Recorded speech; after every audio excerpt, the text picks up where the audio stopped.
Good morning. My name is Huntyr Schwegman, and welcome to the continued Spotlight on Education presented by Neosho County Community College, where we highlight various programs and events happening each week at NCCC.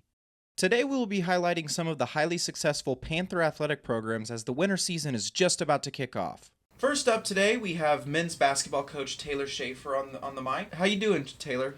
I'm great. I'm happy to be here. Thanks for having me. So, how long have you been coaching at Neosho County, and then how long have you been coaching overall? I'm heading into my third year as the head coach here. Overall, this will be my 10th year. Before that, I had playing experience at Colorado Mesa University and then Otero Junior College. Just to give a quick rundown to our listeners about how the season went last year, you guys went 16-14, which was the first winning season since 2015-2016, which was actually a region championship. So nice to kind of get back into the winning side of things. But you guys had Isaiah Howell named Conference Defensive Player of the Year and First Team All-Conference. You guys set the school record for points per game allowed at just 67.2 points per game, and the total amount of points allowed in a season at 2012. And then you guys finished ranked number 9 nationally for your defense. So I just want to talk a little bit about what made last season so successful and what you're going to try to bring over to this year to continue that success. Yeah, last year we were fortunate to have a group of guys who really bought into the defensive side of things, which is really what we try to emphasize in our recruiting. And we were an older group. We had 4 sophomores who really carried the load for us. Obviously, you mentioned Isaiah Howell, who was a special defender. We're hoping that moving forward we'll be able to carry over our success on the defensive side. We recruited some kids who are really long and athletic who we believe will allow us to really hound the ball and be a little bit more efficient defensively even. But we got to figure out the offensive side, which is where we struggled a little bit last year. So we're hoping this year's team's going to be able to do a little bit of both. Yeah, during the offseason, you made a couple coaching changes, including elevating assistant coach Roderick Sykes to head assistant coach, and then actually adding your dad, Jim Shaffer, as an assistant coach. And he brings over 40 years of coaching experience with various teams from the high school level all the way up to NCAA Division I. So what do you hope some of these changes will do to benefit the team this season?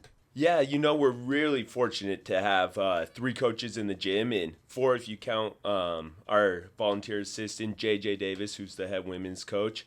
It's really nice to have all those eyes in the gym. It's really helpful to be able to put multiple people on different jobs, because when it's just 2 pairs of eyes trying to see everything, that gets a little bit murky. But now we're really able to pay attention to detail and break things down where every single thing is being watched, which is really helpful. And, Coach Sykes, we're really fortunate to have. He's a guy who has success at the JUCO level and the Division I level. He's been at the highest level as a player, which is where all of our guys want to go. So he's able to tell them what it takes and speak from experience. And then obviously bringing in my dad is a big piece for us. He's a person who's been coaching for over 4 years. He was a National Coach of the Year at the high school level, so he's probably forgotten more things than most people know. So having all that experience is always a good thing. Yeah, so then going into the season, what are some of kind of your guys' goals or the main things you have your eyes set on, and how do you hope to achieve those things? As always, our number one goal is to try to get all of our guys to graduate within 2 years and move them on. It's something that we've been fortunate with our last 2 years and have had a lot of success with. So we'd like to continue to build on our tradition, the classroom number 1. Number 2, we like to continue to get out into the community and try to build relationships and help these guys become functioning adults who are going to be able to contribute to their community long after their season's done. But obviously we're here to talk about the basketball side of things, and we would like to really build on what we've done. Every year we've gotten a little bit better. We're not quite where we would like to be yet. Hopefully this team's going to be able to get there. I mean, obviously you want to be up around 20 wins and host a home playoff game. And if this team reaches their ceiling, hopefully we'll be able to get there. Coming into this year, you lost about 4 of your 6 guys who made up a majority of the starts last year. You do have coming back redshirt sophomore guard Michael Doria. He averaged 9 points and 3.9 rebounds a game last year. And then sophomore guard Damian Jones, who made a few starts as well and averaged 5.6 points per game and 2 rebounds. Are those guys going to be moving into any new roles, or are they going to need to step up for you guys to be this successful this year? Yeah, we lost a lot of production from last year. Obviously, if you're looking at our stats, we lost about 5 of our top 7. So we're going to need some of our returners to step up, which is nothing new at junior college. You only got guys for 2 years. So that's kind of the way it just turns over. Every year, your freshmen have to become major contributors their sophomore year, and we're fortunate to have Michael Doria coming back. It's rare that you get somebody for 3 years at our level, so we're looking for him to take even another step further, which he's been really good for us this fall, stepping into that leadership role. And you mentioned Damian Jones. He was a kid who came in and started some games for us at the point guard position, which is a very big position in the game of basketball. So we're hoping that his experience that he got last year will help catapult him forward this year.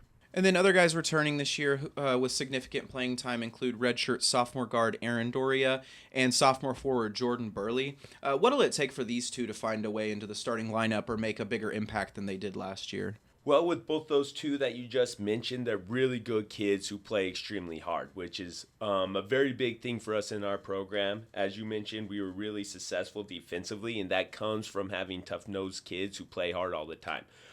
With Aaron, that's not something we ever have to question. With him, we would like to see him become a little bit more consistent on the offensive end. And then Jordan, it's hard to find a 6'10" kid. So we're blessed to have him able to anchor down our defensive side of the ball. We need to see him finish a little bit better around the rim and get a little bit more active on the defensive end. But if those guys could do those two things, you should see them in a bigger role.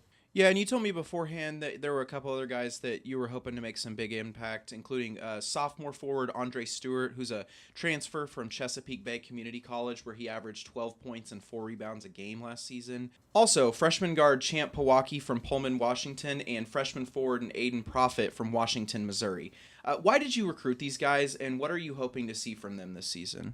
You know, a big goal for us in recruiting this year is we wanted to bring in long athletic wings who could help contribute to the defensive side of the ball and our success that we've had there. But we also want to get to the point where we could play faster offensively. And all 3 of those guys kind of fill the same position in the same role. They're a little bit cookie cutter, but they're long, they're athletic, and they like to play fast. We're fortunate with Andre, who has experience at the junior college level already, and like you say, he averaged 12 points per game and 4 rebounds, so he's a little bit proven, and that experience is always important at our level.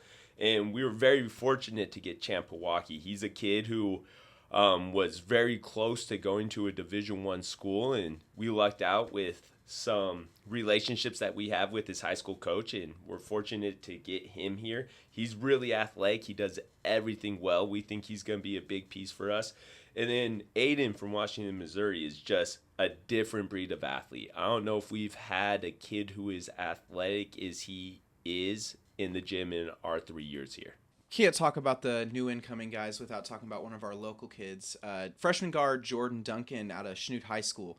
I've had the opportunity to watch him play, but tell me a little bit about what you see from his game and what you think he could contribute to the Panthers this year. Jordan Duncan, gotta love him. He's a great kid, first and foremost, which is what we're always trying to bring in when we bring in kids. And he's a kid who just works extremely hard and does everything we ask. On the court, his biggest attribute is his ability to shoot the ball.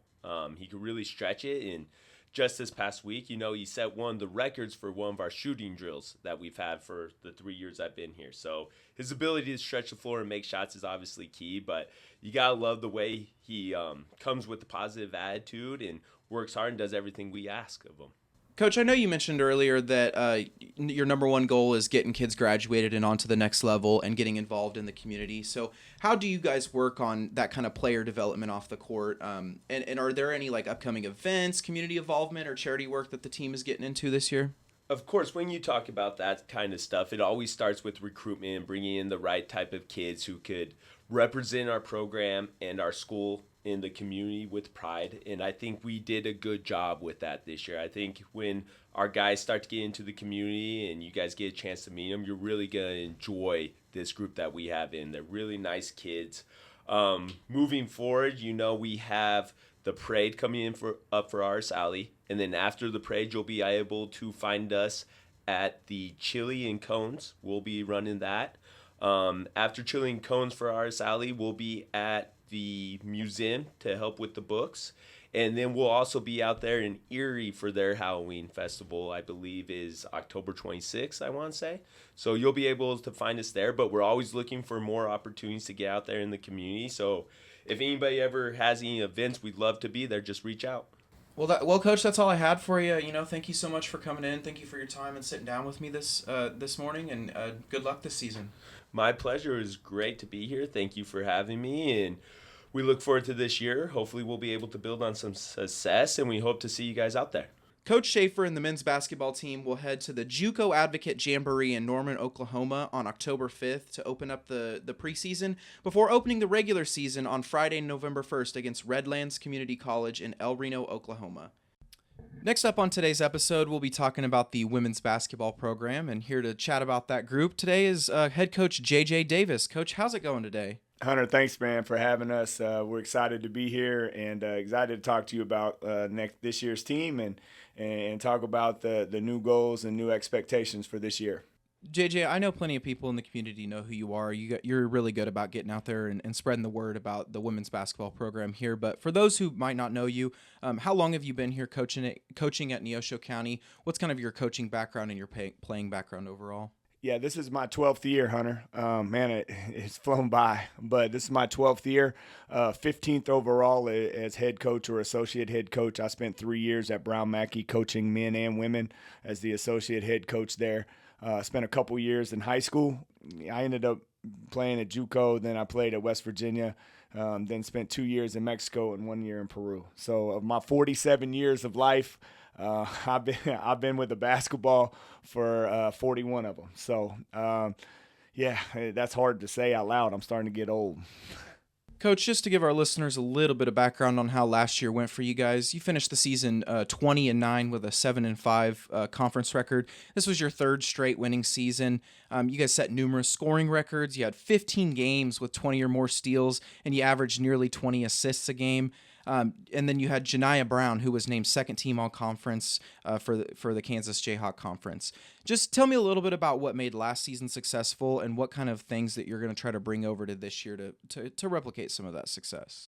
We had a really old group last year. We talk about it all the time, trying to stay old in junior college. It's a weird concept. But we had kids like Janiah Brown, Maya Coleman, Kiana Stanley, those type of kids, Demia, Toriana Douglas. It was a good group of older kids and younger kids together. We just got to continue. Well, that's what we're working with right now. We're trying to mold our young freshmen into making them older and tougher to play in the best league in the country. Coach, during the offseason, you guys made some changes to the coaching staff. Some of that included elevating volunteer assistant coach Bryson Ellis to assistant coach, and then adding Ryan Robertson as a new volunteer assistant coach. What do you hope that these changes will do to benefit the team this season? Man, I believe, Hunter, that we have the best coaching staff in the country.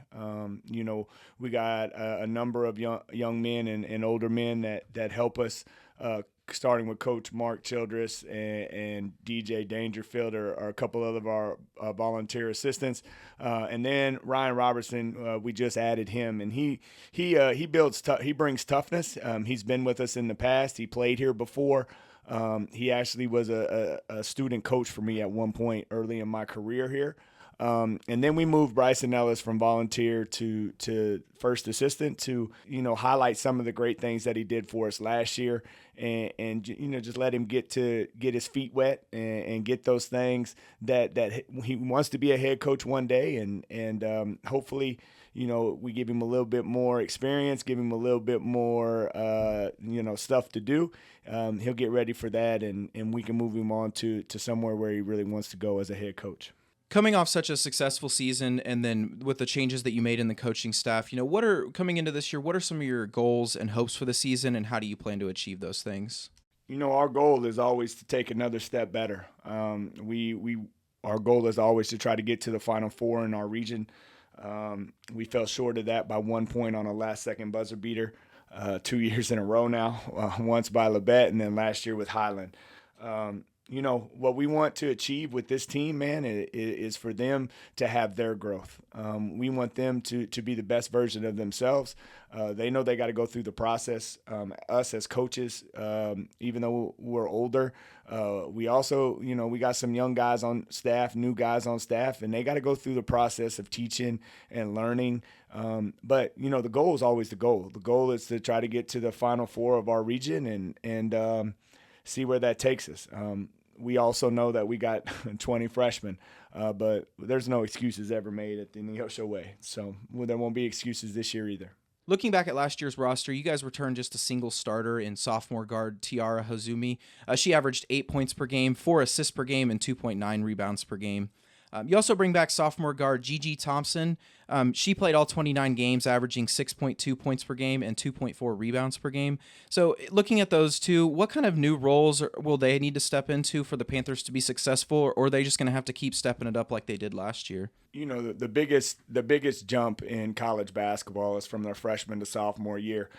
Both of these young ladies were really talented. Both of them did things that we didn't expect them to do as freshmen. So, the pressure's on them, right? We don't have a lot of sophomores coming back, and the ones that are coming back, we've tried to add pressure to them to make them better. Gigi and T should have a breakout season this year. They put in a lot of work on the off season, and they're working really hard to lead their team now. And the way we play, they're going to get a lot of opportunities to do that, and they'll get more opportunities than they had last year. And they should have a lot more confidence coming in as sophomores, knowing that this is their team. And then moving down the roster, other players that you're getting back this year that played quite a bit last season include sophomore guards Ree Thompson and Benja Chikobe. What will it take for those two to find a way into the starting lineup or to be impactful players for you guys? Those kids were role players for us last year. And the way that we play with 3 different lineups, and they played in that third lineup, which meant they didn't get the same amount of playing time as everybody else did, but they got to play in every single game. So, we're hoping for that big jump. Benja spent a lot of time in the weight room, a lot of time on her jump shot this summer, and Rhea is a pure scorer. She's got the ability to do things that other kids on this floor can't do. Rhea is a special talent. It's all got to come together, and they got to be able to make that step, and we think they will. We're hoping that, we see the big jump that we do in the past, and we're just going to keep pounding on the rock and hoping that process works out for those two. Coach, you told me beforehand that you were also expecting some big impact this year from redshirt freshman Natalie Williams. What are you hoping to see out of her this season? Last year we're really deep. We talked about Maya Coleman and Janiyah Brown at that forward position with Taylor Hatton too last year. This year we have Natalie Williams, and Natalie Williams we redshirted because we were really deep last year. And truth be told, she was the best rebounder on our team last year, but we were really deep. So we're bringing back, we believe, one of the best rebounders in the conference. She's our heartbeat. She's our kid that's the toughest kid in the gym, and she brings that swag every day that hey, we got to get better. We gotta grind.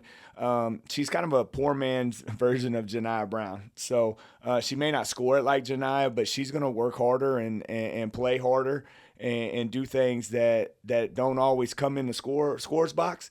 But she's a coach's dream. And then looking back at the team as a whole, what are going to be some of the major keys to success for you guys on both offense and defense? We've averaged 100 points the last 3 or 4 years in a row. I don't know if this team can score it like that, so we're going to have to really offensive rebound the basketball. We've always made that an emphasis. We've always been in the top 5 in the country at offensive rebounding, but we're going to have to really concentrate on it this year. We're also going to have to work on our spacing and shot selection. On the defensive end, we're going to have to really sit down and force people to turn the ball over. We play that style anyway. But for us to be successful, we're going to have to really dive into defense more than probably than we have ever in my career here. So we don't have the scoring power that we've had in the past, but we do have the athletes to get out and really make it hard for other people to score. You mentioned that in the past, being strong on defense has kind of been a key to your success. Is that something that you want to especially continue this year, or is there any kind of other identity that you'd like the team to take on this year? No, our identity is always going to be 94 feet of chaos. We're never going to be able to just line up and play half court man-to-man defense. We want to pressure the ball from the jump. Missed shots, made shots, it doesn't matter. We don't want to give a free inch. That's why we call it 94 feet of chaos, and that's why we call it 40 minutes of chaos. We do not want anybody to feel comfortable. And for us to be successful this year, we have to turn that up because we are not we're not as skilled at scoring this year as we've been in the past. So we're going to have to be able to get some second chance points on the offensive rebounding and get points off turnovers.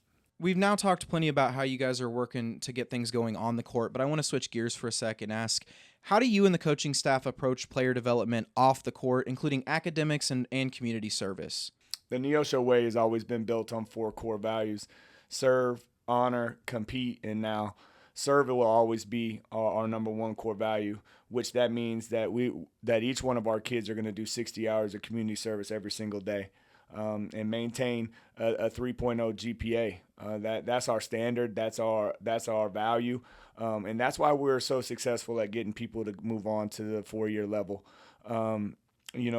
As far as our other core values, competing now, now is doing the right thing now, doing everything that you're supposed to do, trying to be the best version of yourself every time that you see other people.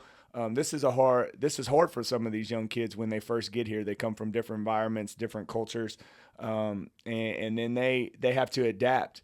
But the one thing that they all have in common is that they're really good basketball players. And then we try to teach them how to be really good human beings as well. We do things such as leadership. We go over basketball IQ. We have a leadership curriculum for each kid. And we discuss that with them, and we teach them that every day. So we do leadership every day at 4 p.m. So if anybody's out there listening that wants to be a part of a leadership thing and wants to teach our kids something about life, come on in, and we'd love to hear from you. You talk about serve being your number 1 core goal of the team. Tell us a little bit about some of the upcoming events or community involvement or charity work that you guys are going to be participating in. Yeah, our kids, they always fill boxes for the church, giving out food for the community. We definitely always want to help the other teams here on campus, ball shag, clean up after volleyball games. We do things that other people won't do. I think that's our biggest motto, right? We're going to do the hard stuff that nobody else wants to do. Coach, thank you so much for joining me today. Coach Davis and the women's basketball team will open their season with a number of scrimmages in October before they kick off the regular season on November 4th by hosting McPherson for the home opener. But I just want to say once again, thank you so much, Coach, for stopping in today. Man, Hunter, thank you for this amazing opportunity, man. I've been here 12 years, and this is the first time that we've taken this step, and it's a blessing, and we're just blessed to have you and helping get the word out around Chanute and around the surrounding areas. As always, check us out on the Neosho Way. We're on Instagram, Facebook, Twitter. And then if you like inspiration, of course, inspire J.J. Davis on all the platforms, man. So, again, Hunter, man, we love you. Thank you for doing this for us. And we can't wait to see all of y'all in black and orange soon. Next up on the show today, I have with me the head coach of the cheer team, Chelsea Jackson. Hey, Chelsea, how's it going today? Hi, I'm doing good. Thank you for having me and giving me this opportunity. So, Chelsea, how long have you been coaching at Neosho County, and how long have you been coaching overall? And just give us a little bit of background on what your kind of experience in cheer and dance and being a leader of spirit is. All right, of course. So this is going into my 7th season coaching here at Neosho and my 12th season overall. I started at another community college and was the assistant coach for 2 years, and then earned the head coaching position there for another 3 years. And then when this job opened up, I was happy to accept it over here at Neosho. I actually started with more dance experience. I had 13 years of studio training, and then 2 years of high school cheerleading along with gymnastics training as well. Out of high school, I did get recruited by a couple local community colleges and even made the Wichita State team. However, I knew that due to a health issue with my mom, that I needed to more pursue my academic career and work a little bit more. So I did graduate from Allen, and within that next semester season, I was out to dinner with friends, and the head coach there at Allen, who had previously recruited me, she was going over with me how she was looking for an assistant coach for the upcoming season. And I just made the comment, that sounds like a fun job. 2 days later, she texted me and said, how much fun do you think it'll be? And the rest is history. I started coaching with her and am now here. And so since then, we've earned multiple regional titles. We have been acknowledged. In 2019, we got second place at NDA Nationals for the hip hop division. 2023, we got third place at Nationals as well. So very excited for the accomplishments of the team, along with multiple tumbling certifications and coaching classes, everything. So really have learned from the last 12 years and built up what our program has become. Yeah, you mentioned the regional championship and finishing high up there in nationals last year. Talk a little bit about that success and what kind of made your team special last year and allowed you to achieve that success. We're very excited for the success of our team last year. Very proud of the team, everything they accomplished individually and as a program. I feel like it came a lot from like I said earlier, like everything we've built up over the years, the legacy we've kind of started to build here throughout the last 7 years, the alumni, we had multiple alumni come back and give to the team. And that was really special to see them give back what they had gotten out of the team. So we have a very passionate and prideful alumni group, some who had that experience of going to nationals as well. So it was not only our team and the members of the team last year that made us successful last year, it was all the other family members and alumni and past cheerleaders who came back to give to the program as well. And that just added to the dedication and the passion of the current athletes. Yeah, and then looking ahead to this year, what are some of your goals for the team, both in terms of like performing on the regional and national stage and then just developing your athletes in general? I feel like the goal I always have for my athletes is developing them as a person and making sure that they're leaving here with life lessons. So the goal is always for them to develop as a person, as a character, through whether it's the community service that we do, the working with children during our kiddie clinics and during our open gyms, and then watching them reach their own goals. It's really, really cool to allow them to set their own goals and accomplishments individually, and seeing how those individual goals, once they achieve them, also allows them to perform well and be a good teammate. I think the other part of this is my goals for the team is to continue that success. So continue having a culture of welcoming and encouraging environment. I would love to see us get a regional title again. And I would love to see us get top 3 at nationals. I think this team's very talented, very hardworking. I like the character of the athletes we worked hard to recruit into the program this year.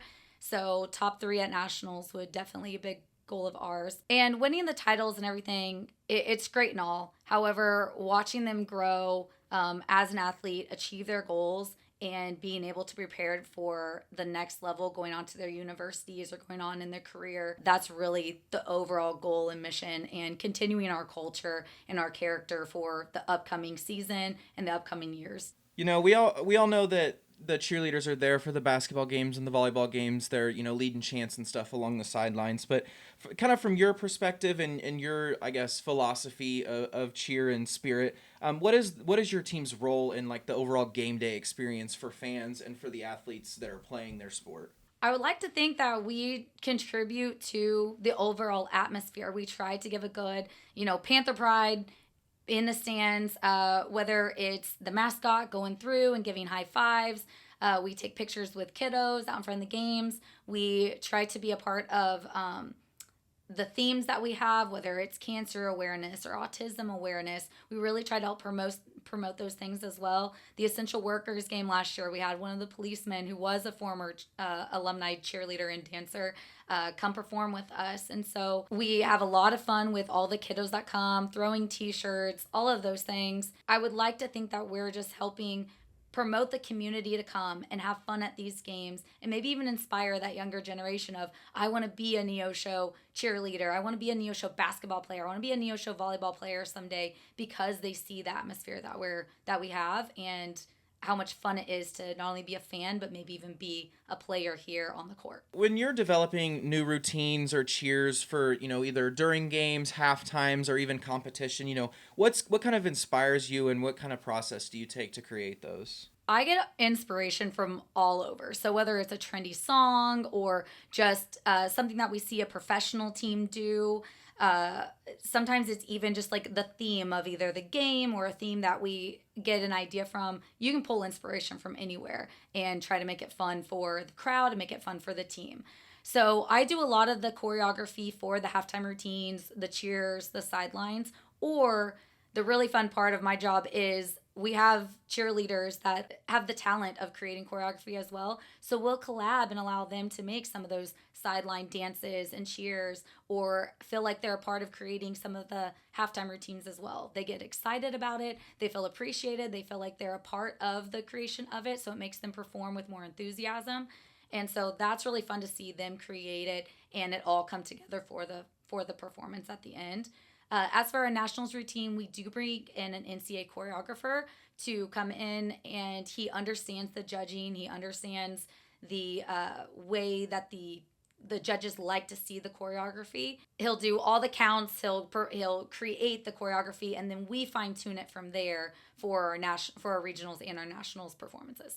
So once you guys do get into the routine of the season, once school starts, what does a typical practice day look like for you guys? So typically we will start out with some sort of dynamic warm-up, something to just warm up their muscles. We kind of vary it every day, but anything to, get them stretched out. Like I said, get them warmed up, that dynamic exercises. Then we follow with a deeper stretch, particularly of shoulders, legs, core muscles, since those are primarily what we're using for anything that we do. And then this year we've added some additional strengthening and therapeutic techniques in order to hopefully prevent some injuries. We, especially in the shoulders, again, because we use those in tumbling and stunting so much.